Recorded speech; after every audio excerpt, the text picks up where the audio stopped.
Assalamualaikum warahmatullahi wabarakatuh. Alhamdulillah, wassalatu wassalamu ala rasulillah Sayyidina wa maulana Muhammad ibn Abdillah wa ala alihi wa ashabihi wa man tabi'ahu wa mawalah. Subhanaka la ilma lana illa ma 'allamtana innaka antal alimul hakim.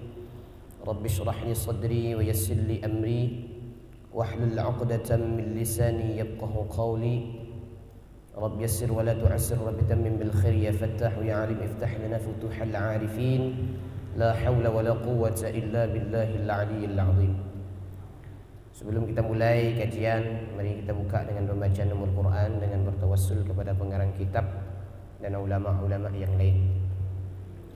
Al-Fatihah ala niyyatis sahalah wal jamalah fi kulli al-umuri ad-diniyah wad dunyawiyah wal ukhrawiyah ma'a tamamil 'inayah wa ila hadratin nabiyil mustafa Muhammadin sallallahu alaihi wasallam wa alihi wa azwajihi wa dhurriyyatihi ajma'in, thumma ila arwahi abaina wa ummahatina wa ajdadina wa jaddatina ولأستاذنا ولمعلمينا ولجميع المؤمنين والمؤمنات والمسلمين والمسلمات، خصوصا إلى روح الشيخ عبد القادر الجيلاني وإلى روح الشيخ محمد متولي الشعراوي وإلى روح الشيخ سيد سابق وإلى روح الشيخ سيد محمد بن عالبي الملكي الحسني وإلى روح الشيخ عبد القادر بن إبراهيم وإلى روح الشيخ حلمي بن عبد المجيد وإلى أصولهم وفروعهم ومحبهم وأحبائهم الأحياء منهم والأموات أينما كانوا من مشارق الأرض إلى مغاربها برها وبحرها وإلى جميع مشايخهم وسلسلة سندهم إلى رسول الله صلى الله عليه وسلم. غفر الله ذنوبهم ونفعنا الله بعلومهم وأفاض علينا من بركاتهم وأنوارهم وأسرارهم في الدنيا والآخرة. شيء لله ولهم الفاتحة. أعوذ بالله من الشيطان الرجيم. بسم الله الرحمن الرحيم. الحمد لله رب العالمين الرحمن الرحيم مالك يوم الدين. إياك نعبد وإياك نستعين. اهدنا الصراط المستقيم صراط الذين أنعمت عليهم غير المغضوب عليهم ولا الضالين. رب اغفر لنا آمين. قال المصنف رحمه الله تعالى ونفعنا بعلومه في الدارين. Malam ini kita mengkaji tentang salat Id. Karena sebentar lagi kita ini akan melaksanakan ibadah salat Id. InsyaAllah kalau tidak ada perubahan, tanggal 10 Zulhijjah jatuh pada hari Selasa besok, Selasa lusa. Besok Senin kita diingatkan dengan satu amalan, yaitu puasa pada hari Arafah atau pada tanggal 9 Zulhijjah. Salatul Idain, salat Id. Dua salat Id. Salat Id itu ada namanya salat Idul Fitri, ada namanya salat Idul Adha. Ada beberapa hal yang perlu kita ketahui dalam sunnah-sunnah salat Id sebelum melaksanakan salat Id dan setelah melaksanakan salat Id. Yang pertama, kata pengarang kitab, istihbabul ghusli wat tatayyub wa lubsi ajmalis thiyab. Disunnahkan mandi sebelum berangkat untuk melaksanakan sholat Id. Itu disunnahkan mandi. Namanya mandi sunnah sebelum berangkat sholat Id. Yang kedua, wat tatayyub. Kita disunnahkan untuk memakai wewangian. Ya karena memang kita ingin melaksanakan sholat, apapun itu wewangiannya. Mau mereknya 1000 bunga, mau mereknya malaikat subuh, mau mereknya kasturi, mau mereknya macam-macam, supaya kita ini sholat Id itu nyaman, tidak ada nyium bau busuk. supaya nyium bau harum. Jangan sampai sebelum berangkat sholat id tidak mandi. Rasanya tidak mungkin, bab masih pagi. Kemudian walubsi ajmali thiyab, memakai sebaik-baik pakaian. Makanya kita itu sebelum hari raya itu biasanya beli pakaian baru, beli baju baru, beli kain baru, beli celana baru, beli kopiah baru. Untuk apa? Untuk nanti ketika sholat id dipakai. Karena dianjurkan walubsi ajmali thiyab, pakaian yang bagus, pakaian yang baik, pakaian yang memang paling bagus menurut kita itu yang dipakai. Kalau pakaian yang baru itu kita anggap pakaian yang bagus itu yang dipakai. Makanya Rasulullah sallallahu alaihi wasallam dalam riwayat Imam Asy-Syafi'i dan Imam Al-Baghawi dari Ja'far bin Muhammad dari kakeknya bahwa Nabi sallallahu alaihi wasallam kana yalbasu burdah hibaratin, bahwa Nabi itu memakai burdah hibarah. Makna burdah hibarah itu nau'un min burudil Yaman, salah satu dari pakaian Yaman. Kapan makainya? Fi kulli aidin. Jadi Rasulullah itu setiap id itu memakai pakaian burdah hibarah. Kalau kita ini mungkin tidak pakai itu, tapi pakaian yang bagus menurut kita.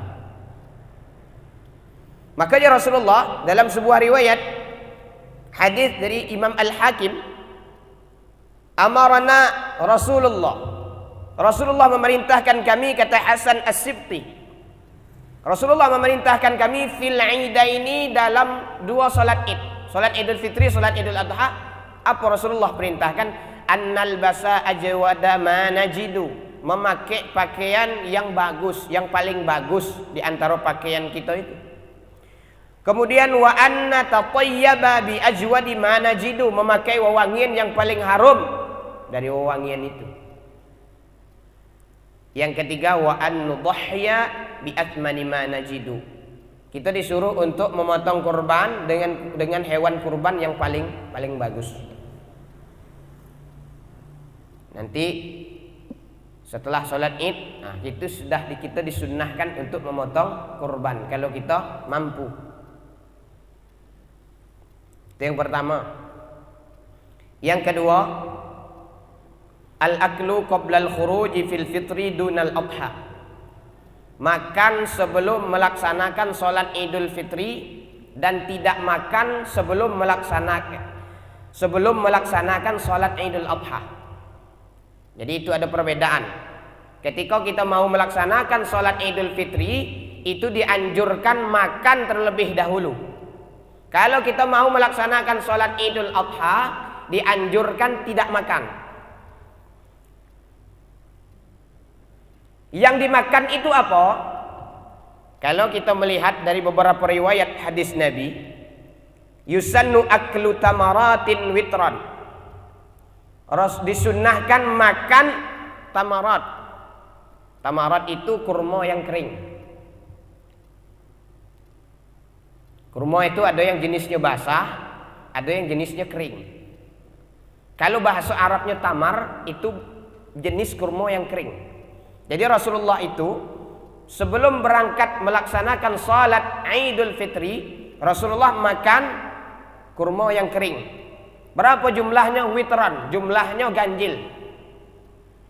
Qabla al-khuruj ila shalah fi Idul Fitri, sebelum berangkat melaksanakan salat Idul Fitri. Jadi itu yang dimakan. Wa ta'khiru dzalika fi Idul Adha, dan beliau tidak makan atau mentakhirkan makannya ketika melaksanakan salat Idul Adha hatta yarji'a ilal musalla, sampai dia balik dari tempat salat, balik dari melaksanakan salat Idul Adha, fayakula min udhiyatihi, dan beliau memakan daripada hewan kurbannya. Nah, karena kita nanti dianjurkan, kalau kita yang berkurban dianjurkan makan kurban kita itu. Jadi jangan ada anggapan bahwa makan daging kurban, kita misalnya berkorban, tidak boleh makannya. Nah, itu anggapan itu tidak ada. Bahkan kita dianjurkan makan daging kurban itu karena berdasarkan ayat Al-Quran, fakulu minha wa at'imul ba'isal faqir. Makan sedikit dan setelah itu baru diberikan kepada orang fakir. Kita disuruh untuk makannya. Ya makannya jangan daging mentahnya tuh. Lah dimasakin. Ada kadang tuh nanyo pula. Ada pula kadang anggapan orang itu makan hatinya boleh kan, kemarin ada yang nanya kan, makan hati boleh, makan daging tak boleh. Sama bae lah, makan juga.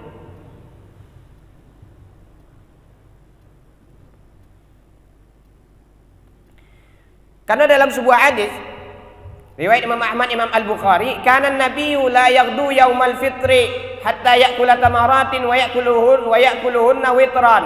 Nabi sallallahu alaihi wasallam tidak berangkat pada hari Idul Fitri untuk melaksanakan sholat sampai beliau makan kurma yang kering. Beliau makan dalam jumlah yang ganjil. Berapa makna witran di situ? Salasan au khamsan au sab'an. 3 atau 5 atau 7. Karena kalau sekok biasanya kita tuh pengen pula nak nambah kenaan makan kurma itu. Maka jumlahnya 3 minimal atau 5 atau 7 atau seterusnya. Itu jumlah itu kurmanya. Kalau tidak ada kurma terserah, nak mau makan apa silahkan. Kita ngambil sunnahnya baik, minum juga tidak masalah. Yang penting sebelum sholat Idul Fitri kita dianjurkan untuk makan. Sebelum sholat Idul Adha kita dianjurkan untuk tidak makan. Itu anjuran baik, sunnah baik. Jangan pula gara-gara pengajian itu kita lapar, betul-betul lapar pagi itu kita lah biasa makan, jangan. Kita kena penyakit mah, asam lambung naik mungkin kan. Biasanya makan pagi. Nah, ini sebelum berangkat melaksanakan sholat Idul Adha kita tidak makan. Nah, jangan, nanti kambuh. Ini cuman hanya sunnah baik. Kemudian dalam riwayat yang lain, kana nabiyyu la yaghdu yaumal fitri hatta ya'kula. Nabi sallallahu alaihi wasallam tidak berangkat pada salat Idul Fitri sampai beliau makan. Wala ya'kula yaumal adha hatta yarji'a, dan Rasulullah tidak makan sebelum melaksanakan salat Idul Adha sampai beliau balik.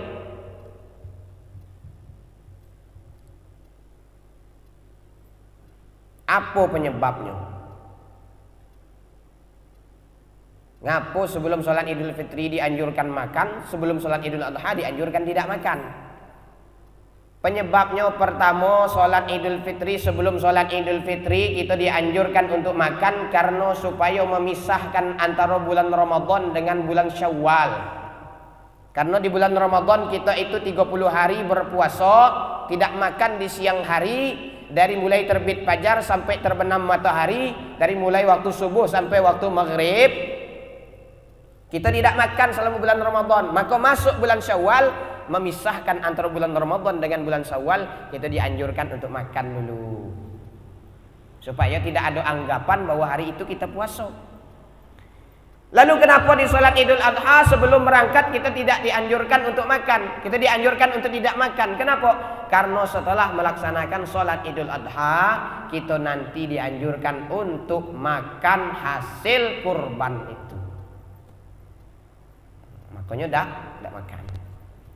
Itu yang kedua. Yang ketiga baru al-khuruj ilal musalla. Baru kita keluar melaksanakan sholat.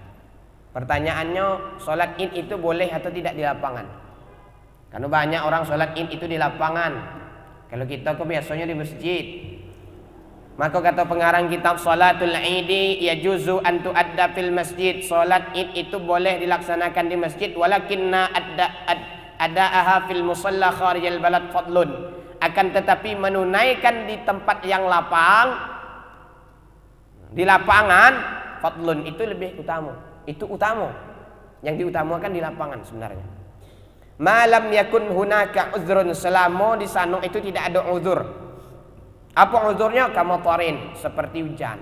Karena Rasulullah sallallahu alaihi wasallam beliau itu salat idnya apa? tidak melaksanakan salat Id di masjid illa marratan, kecuali satu kali, kata pengarang kitab, li'udhril matar, karena ada uzur hujan.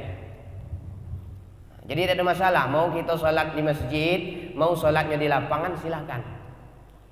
Yang penting tempatnya itu suci. Karena di lapangan itu susah sebenarnya kita mau mengetahui ada apa tidak najis di lapangan itu. Maka sebelum melaksanakan sholat Id itu diperiksa dulu. Apa ada tidak kotoran tai ayam itu, apa ada tai anjing di situ. Banyak. Makanya sebelum itu dicek dulu, kalau ada siram baiklah. Siram pakai air.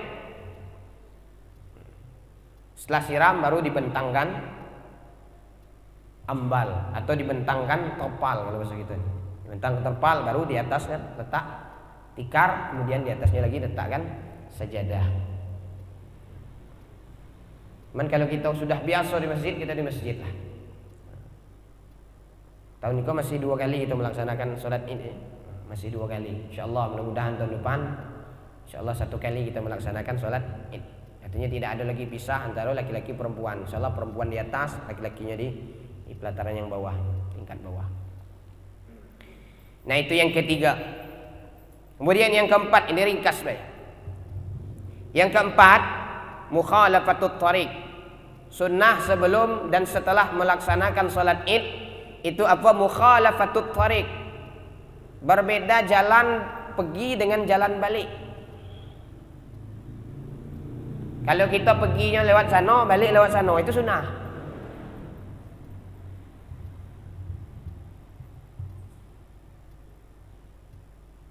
Artinya apa? Artinya memang ya karena memang itu hanya sunnah baik. Kalau kita nak balik lewat sana juga tidak ada masalah. Kalau misalnya kita mau sholat Idnya ke Masjid Agung sana, perginya lewat Auduri 2, balik lewat Auduri 1, itu sunnah. Dan lebih disunnahkan lagi apa? Pergi ke tempat sholat itu berjalan kaki. Nah, itu banyak pahala ya. Kalau misal nak sholat ke Masjid Agung sana, silakan berjalan kaki.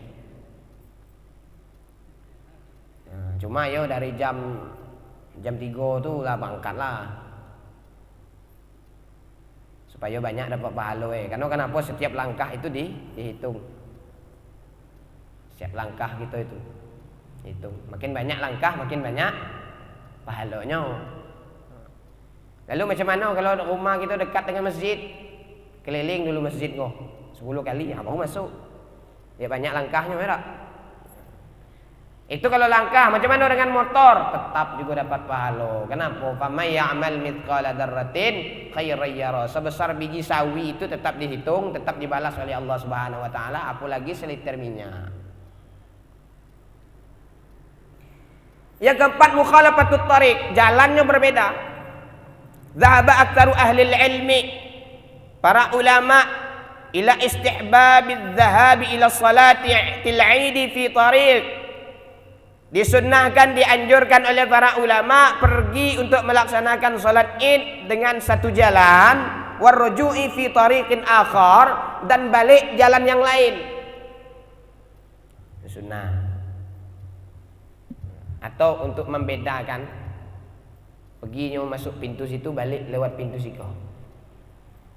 Kalau mau dapat sunnahnya. Sawaan kana imaman au makmuman, sama baik imam maupun makmum, itu tetap dapat sunnahnya. Karena dalam hadis riwayat Imam Bukhari dari Jabir radhiyallahu anhu, kana Nabi sallallahu alaihi wasallam idza kana yaumu 'idin, apabila pada hari Id berangkat melaksanakan salat Id, khalafat thariq, beliau jalannya berbeda, jalan pergi dengan jalan balik. Tapi tetap dibolehkan dengan satu jalan. Karena ada sahabat Nabi namanya Bakar bin Mubashshir.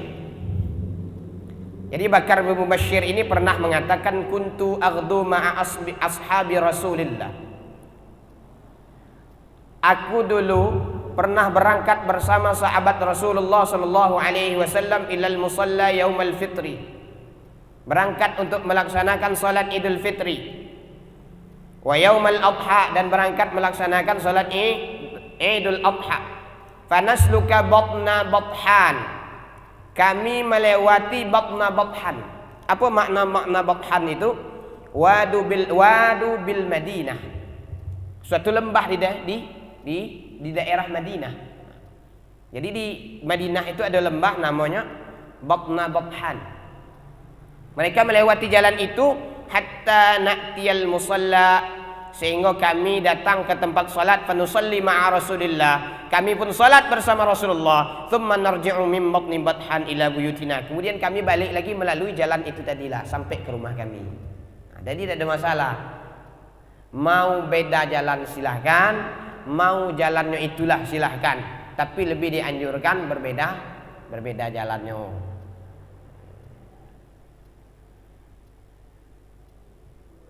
Cuman bagi ibu-ibu yang mau sholat di atas, jangan pula pergi lewat naik tangga kok balik terjun lewat sana, jangan. Biar beda jalan Ustaz. Nah, beda jalan nih, mampus. Beda-bedanya lah.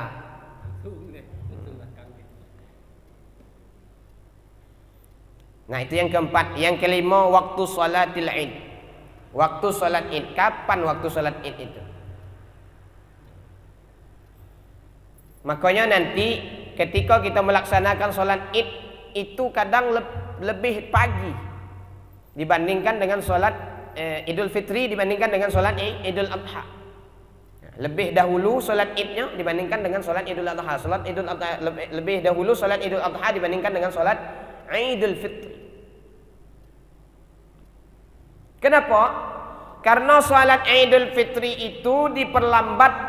Tunggu orang yang mungkin masih ada yang belum sempat membayar zakat, maka dengan diperlambat salat Id masih ada kesempatan orang yang belum bayar zakat untuk membayar zakat.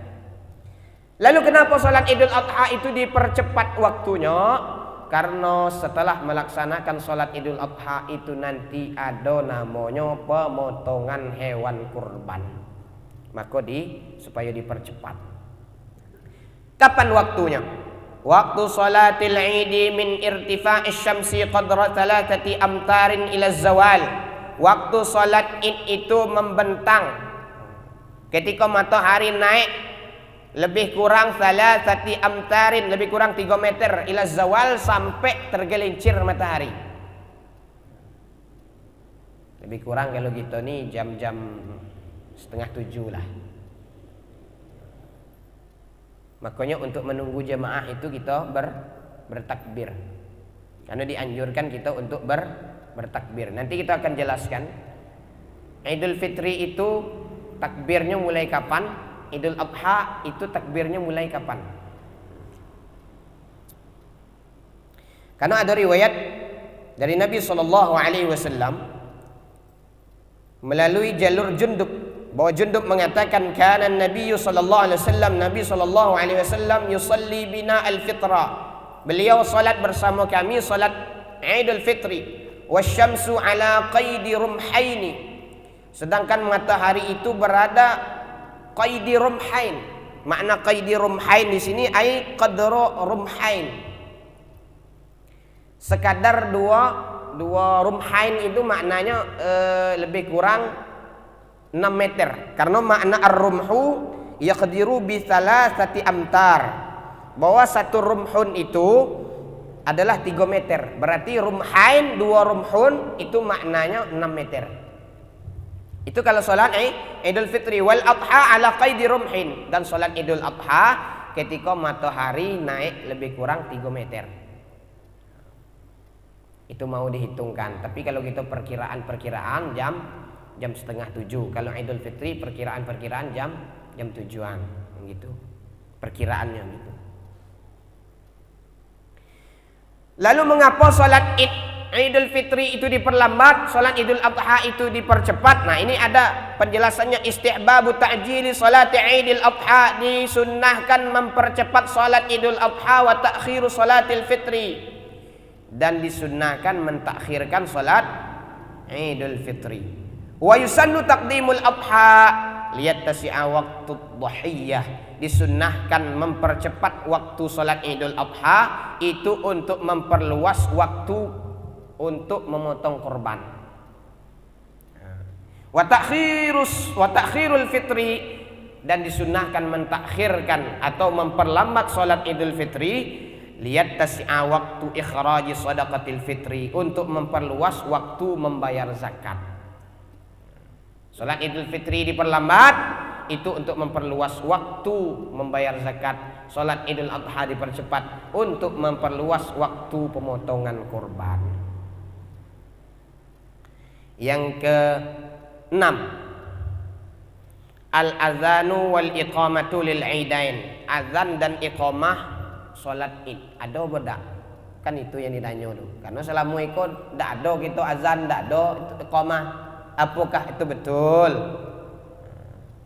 Betul, karena azan dan iqamah itu tidak ada. Karena Ibnu Qayyim Al-Jauzi mengatakan kana Nabi sallallahu alaihi wasallam idza intaha ilal musalla, apabila beliau itu berangkat menuju ke tempat salat, akhadha bis shalah min ghairi adzanin, beliau itu salat tanpa adanya azan, wala iqamatin, tanpa adanya iqamah. Azan tidak ada, iqamah juga tidak ada. Jangan pula nanti biasanya kalau kita sebelum melaksanakan sholat Id itu ngaji dulu, ya tak? Nah, ada ngajinya kalau kita nih, sama di Masjid Agung gitu juga ada ngajinya untuk menunggu waktu pelaksanaan sholat Id. Jangan pula sama dengan Jumat, setelah ngaji langsung menukul beduk. Itu pernah juga terjadi, saya juga ingat dulu. Sudah ngaji ada yang nukul beduk belakang tuh. Perasaan sholat Jumat. Jadi tidak ada azan dan tidak ada juga iqamah. Lalu pertanyaannya, bagaimana dengan Bilal? Apakah boleh dipakai? Sebagian ulama membolehkan. Makanya sebelum melaksanakan sholat Id itu ada Bilalnya. Macam mana bunyinya? As-salata sunnatan jami'ah li'idil fitri rahimakumullah. Kalau sholat Idul Fitri, kalau sholat Idul Adha tinggal rubah li'idil adha rahimakumullah. Nanti ketika khatib naik ke atas mimbar ada lagi Bilalnya, ansitu wasma'u wa ati'u rahimakumullah. Jangan diikut itu. Kadang ada orang beramai ngikuti ansitu wasma'u wa ati'u rahimakumullah. Itu artinya apa? Ansitu, diamlah, wasma'u, dengarlah, wa ati'u, perhatikanlah, rahimakumullah, semoga kamu dapat rahmat dari Allah. Itu artinya itu. Bilal nyuruh kita diam, kita ngikuti Bilal. Bilalnya seorang be, jangan pula kita ngikut nih. Kalau ngikut nih jadi Bilalnya rame, jadi Bilalnya. Sama juga itu as-shalah sunnatan jami'ah. Ngikut juga itu. Jadi boleh dua. Boleh as-salata, boleh as-salatu. Kalau as-salata itu sebagai maf'ulun bih, yang fi'il dan fa'ilnya dimahdzuf, takdirnya itu shallus salata, itu boleh dibariskan ta, boleh dibariskan tu. Kalau dia dibariskan tu, maka dia sebagai mubtada yang khabarnya dimahdzuf. Ini panjang penjelasannya. Bahkan dalam sebuah kitab disebutkan boleh 4. As-salata sunnatan, as-salatu sunnatan, as-salatu sunnatun. Itu boleh. Ini perlu penjelasan yang panjang dalam pembahasan ilmu nahwu. Jadi tanpa ada azan, tanpa adanya iqamah. Kemudian yang ketujuh, at-takbir fi salatil aidain. Takbir dalam salat Id. Itu berapa takbirnya? Salatul Aidi, salat Id rakaatani, 2 rakaat, yusannu fihi ma, disunnahkan dalam 2 rakaat itu ayyukabbiral musalli, bertakbir bagi orang yang salat qablal qiraati, sebelum membaca surah Al-Fatihah. Fi rakaatil ula, pada rakaat yang pertama, 7 takbiratin, 7 kali takbir ba'da takbiratil ihram, setelah takbiratul ihram. Jadi setelah takbiratul ihram Allahu Akbar. Nah, setelah takbiratul ihram kita disunnahkan, dianjurkan untuk melaksanakan takbir sebanyak 7 kali. Jadi kalau dihitung termasuk takbiratul ihram jumlahnya 8. Jadi takbiratul ihram tidak hitung 1. Takbiratul ihram lain, itu rukun salat. Rukun salat takbiratul ihram. Nah, takbir dalam salat Idnya sebanyak 7 kali. Itu di rakaat yang pertama. Kemudian wa fi tsaniyah, pada rakaat yang kedua, 5 takbiratin, 5 takbir ghairu takbiratil qiyam, selain daripada takbir berdiri. Jadi ketika berdiri Allahu Akbar itu takbir juga. Nah, itu tidak termasuk hitungan. Yang masuk hitungan setelah itu, setelah kita Allahu Akbar tegak baru takbir lagi. Nah, itu baru mulai hitung 1. Jadi jumlah takbir dalam 1 kali sholat jumlahnya 12 takbir. 7 takbir di rakaat pertama, 5 takbir di rakaat kedua.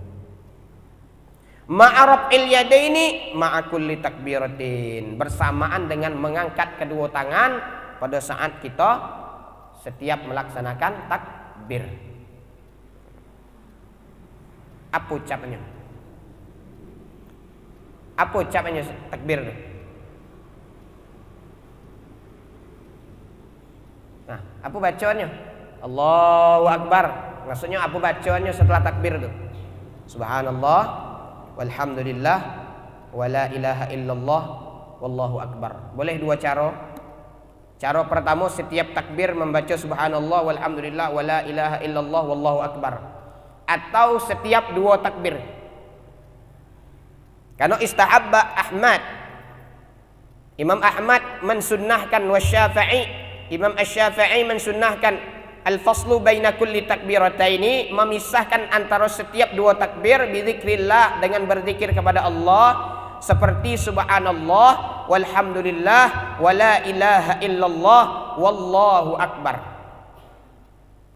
Itu setiap 2 takbir. Tapi dalam kitab Imta'un Najib karya Syekh Hisham Kamil Hamid Musa Asy-Syafi'i Al-Azhari, beliau mengatakan boleh setiap takbir itu membaca subhanallah, alhamdulillah, wala ilaha illallah, wallahu akbar.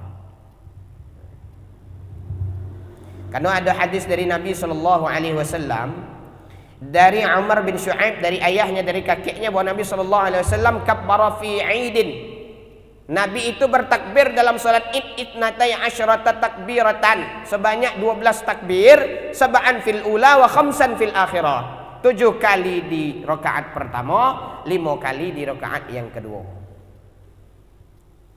Nah, itu berkenaan dengan takbir dalam salat Id. Kemudian yang ke-8, as-shalah qabla salatil Id wa ba'daha. Salat sebelum Id dan setelah Id. Ada apa tak? Kalau Jumat ada.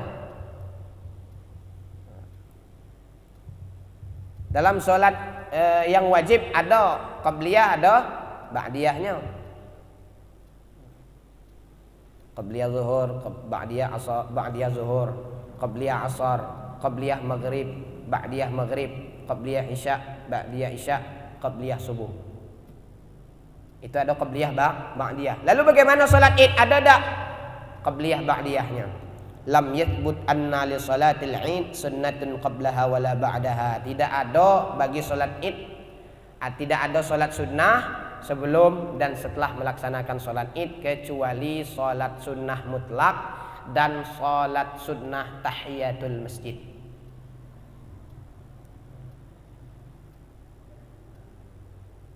Jadi kita itu biasanya melaksanakan masuk sebelum melaksanakan salat Id itu ada salat tak? Itu salatnya apa? Salat tahiyatul masjid. Jadi tidak ada qabliyahnya. Kenapa? Walam yakun an-nabi sallallahu alaihi wasallam wala ashabuhu yusalluna idza intahu ila al-musalla syai'an qabla as-salah wala ba'daha. Karena Nabi dan para sahabat Nabi tidak pernah melaksanakan salat sebelum melaksanakan salat Id dan setelah melaksanakan salat Id. Kalau salat sunnahnya mutlak atau salat sunnah wudu atau salat sunnah tahiyatul masjid, nah itu tetap boleh dan tetap dianjurkan. Kemudian yang selanjutnya khutbatul Id. Khutbah itu hukumnya apa?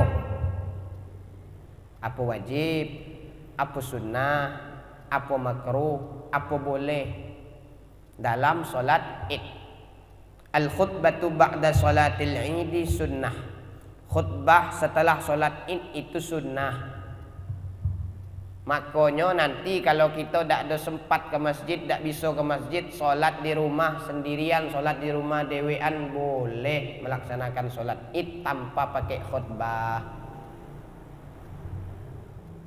Karena khutbahnya itu hukumnya sunnah. Wal istima'u ilaiha kadzalik. Begitu juga dengan mendengarkan khutbah Id, itu juga hukumnya sunnah. Makanya kita tuh kadang karena terbiasa bagi budak-budak kecil kita dusun kok. Sudah terbiasa setelah sholat Jumat itu biasanya langsung pergi lah. Oh, langsung rame pergi dah.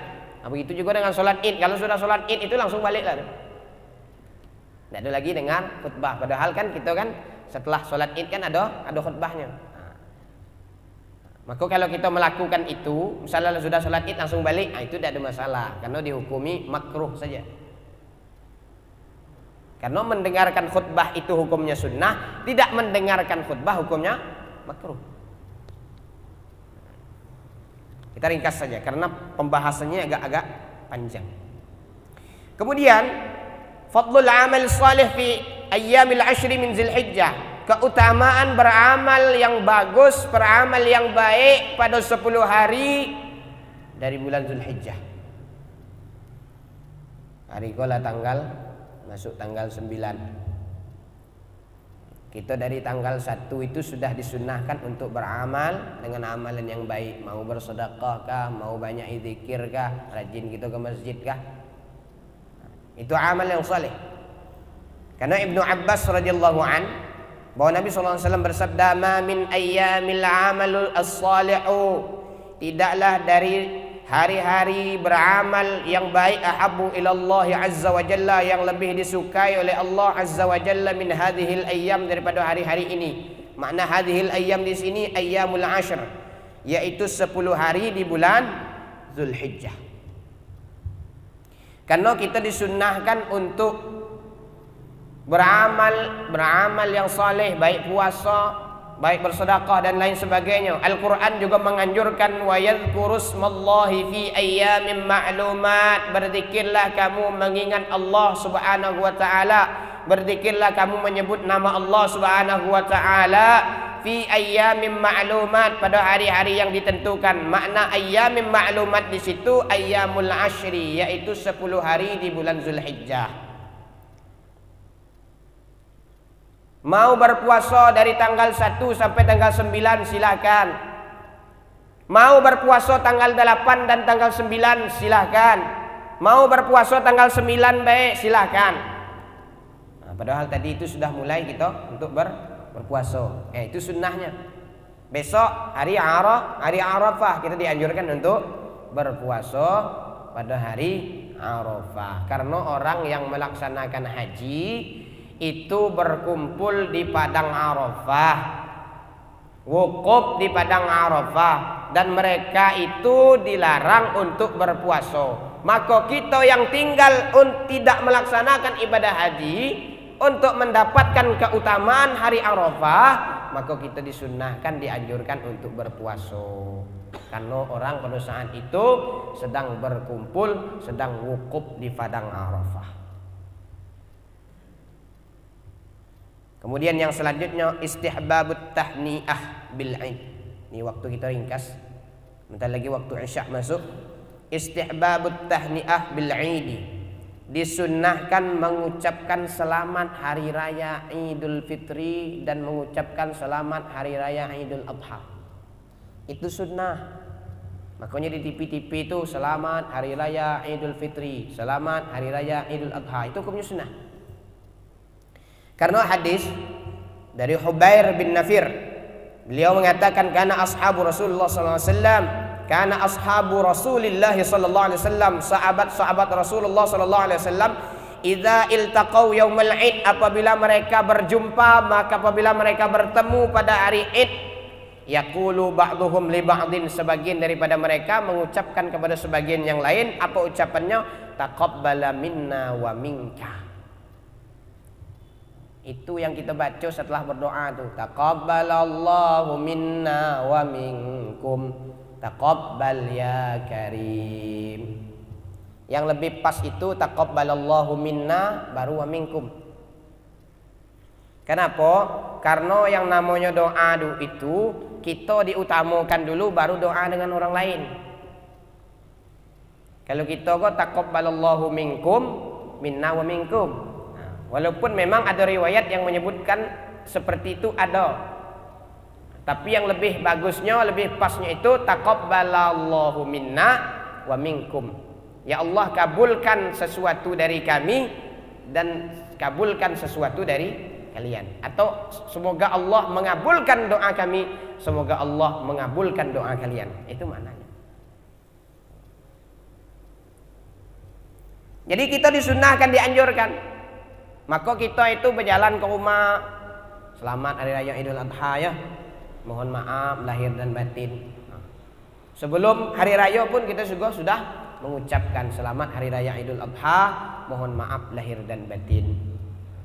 Bukan berarti minta maaf setahun sekali, 2 tahun sekali, bukan. Maknanya apa? Mungkin selama ini kita susah nak ketemu, selama ini kita jarang ketemu. Dengan adanya momen Idul Adha, dengan adanya momen Idul Fitri, dapat kita berjumpa, dapat kita bertemu. Maka saat bertemu, saat berjumpa itulah kita berhadapan, bersalam-salaman, kemudian berpeluk-pelukan, saling memaafkan, melepaskan kesalahan-kesalahan orang lain dari dalam diri kita, dari dalam hati kita. Yang terakhir, at-takbir fi ayyamil aidain, takbir, bertakbir, atau kalau bahasa kita kok takbiran pada hari-hari Id. Ada perbedaan antara bertakbir atau takbiran pada Idul Fitri dengan takbiran pada Idul Adha. At-takbir fi ayyamil aidaini sunnah. Takbiran pada hari-hari Id, baik Idul Fitri maupun Idul Adha, itu hukumnya sunnah. Fa fi Idul Fitri qala Allah Ta'ala, pada hari raya Idul Fitri Allah Subhanahu wa taala berfirman, walitukmilul iddata walitukabbirullah, menyempurnakan bilangan puasa Ramadan. Setelah itu baru kita bertakbir memuji Allah, bertakbir mengagungkan Allah, bertakbir menyucikan Allah Subhanahu wa taala.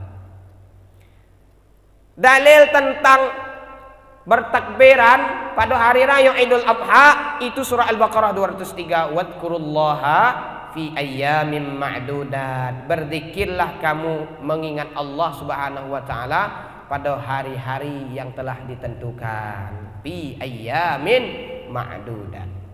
Lalu kapan waktunya? Nah, ini pertanyaannya, kapan waktunya?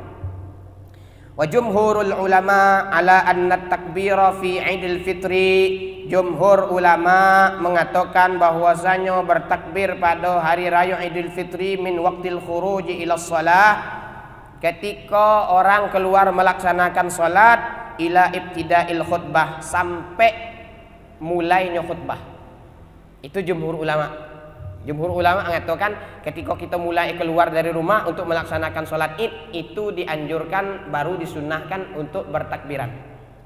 Sampai kapan? Sampai khutbah Id atau sampai selesai sholat Id. Itu jumhur ulamanya. Lalu macam mana kita itu kadang malam takbiran, aduh kita takbiran juga. Ah, itu sebagian ulama membolehkan. Sebagian ulama membolehkan. Wa qala qaumun, Dan sebagian ulama, sebagian kaum mengatakan at-takbir min lailatul fitri. Bertakbirnya itu pada malam Idul Fitri idza ra'au al-hilal, apabila hilal bulan Syawal itu telah nampak, hatta yaghdu ilal musalla, sampai orang berangkat untuk melaksanakan salat Idul Fitri, hatta yakhrujal imam, sampai pula imam itu keluar melaksanakan salat Idul Fitri. Jadi ada dua hal. Jumhur ulama ketika keluar melaksanakan salat itu baru dianjurkan untuk melaksanakan takbiran. Ada juga ulama yang mengatakan malam Idul Fitri juga tetap dianjurkan atau disunnahkan kita untuk bertakbiran. Yang kedua, kapan waktu takbiran ketika Idul Adha? Apakah lah boleh malam ko, atau lah boleh besok pagi, atau malam besok baru bolehnya? Wa waqtuhu fi Idul Adha, waktu bertakbiran pada hari raya Idul Adha min sahihi yaumi Arafah ila asri ayyamit tasyrik, dari waktu subuh pada hari Arafah tanggal 9 Zulhijjah sampai waktu asar pada hari tasyrik. Jadi berapa hari itu kita takbiran? 5 hari. Tanggal 9, 10, 11, 12, 13. Jadi besok pagi setelah sholat subuh kita sudah disunnahkan untuk takbiran. Allahu Akbar, Allahu Akbar, Allahu Akbar. La ilaha illallah, wallahu akbar. Allahu Akbar walillahil hamd. Itu sudah subuh besok, itu sudah mulai dianjurkan, sudah mulai disunnahkan untuk bertakbiran. Sampai kapan? Sampai waktu asar pada hari tasyrik tanggal 13 bulan Zulhijjah. Wallahu a'lamu bissawab. Ada pertanyaan sebelum kita tutup?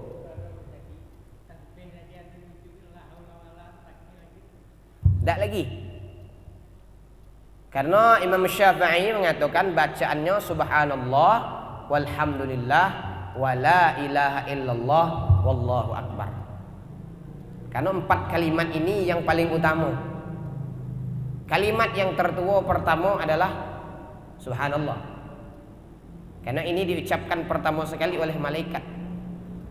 Kalimat yang tertua yang kedua adalah alhamdulillah. Karena yang mengucapkan pertama sekali adalah Nabi Adam alaihissalam ketika beliau turun ke bumi, kemudian setelah itu bersin, maka beliau mengucapkan alhamdulillah. Kalimat yang ketiga yang tertua adalah la ilaha illallah. Kalimat tertua yang keempat adalah Allahu Akbar. Kapan siapa yang pertama kali mengucapkan Allahu Akbar? Yaitu Nabi Ibrahim alaihissalam ketika hendak menyembelih Nabi Ismail alaihissalam, karena diperintah oleh Allah untuk menyembelih Nabi Ismail. Setelah ketika pisau nyampe ke lehernya, maka malaikat Jibril turun dan memberikan kabar gembira bahwa Nabi Ismail tidak jadi disembelih, maka digantikan dengan kibas. Maka saat itu senang dan gembiranya hati Nabi Ibrahim alaihissalam, maka Nabi Ibrahim mengagungkan Allah dengan mengucapkan kalimat takbir. Maka kita dianjurkan sebelum motong kurban itu disunnahkan untuk mengucapkan takbir. Jadi 4 kalimat itu. Subhanallah, alhamdulillah, wala ilaha illallah, wallahu akbar. Tak perlu lagi pakai la haula.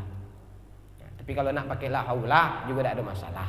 Tidak membatalkan solat juga. Tapi tidak mengikut ulama. Karena ulama mengatakan subhanallah, alhamdulillah, la ilaha illallah, allahu akbar. Ada lagi pertanyaan? Hari tasyrik 3 hari. Tanggal 11, tanggal 12, tanggal 13 bulan Zulhijjah. Kalau tanggal 10 itu hari nahar. Kalau tanggal 9 namanya hari Arafah. Kalau tanggal 8 namanya hari Tarwiyah. Ada lagi pertanyaan? Kalau ada kita tutup. InsyaAllah kita akan lanjutkan pada kajian selanjutnya. Kita akan menyambung daripada pembahasan kita yang kemarin, yaitu tentang sujud sahwi pada Senin yang akan datang insyaallah. Wallahu a'lam bishawab. Kita tutup dengan pembacaan doa. Subhanakallahumma wa bihamdika asyhadu an la ilaha illa anta astaghfiruka wa atubu ilaik. Wassalamualaikum warahmatullahi wabarakatuh.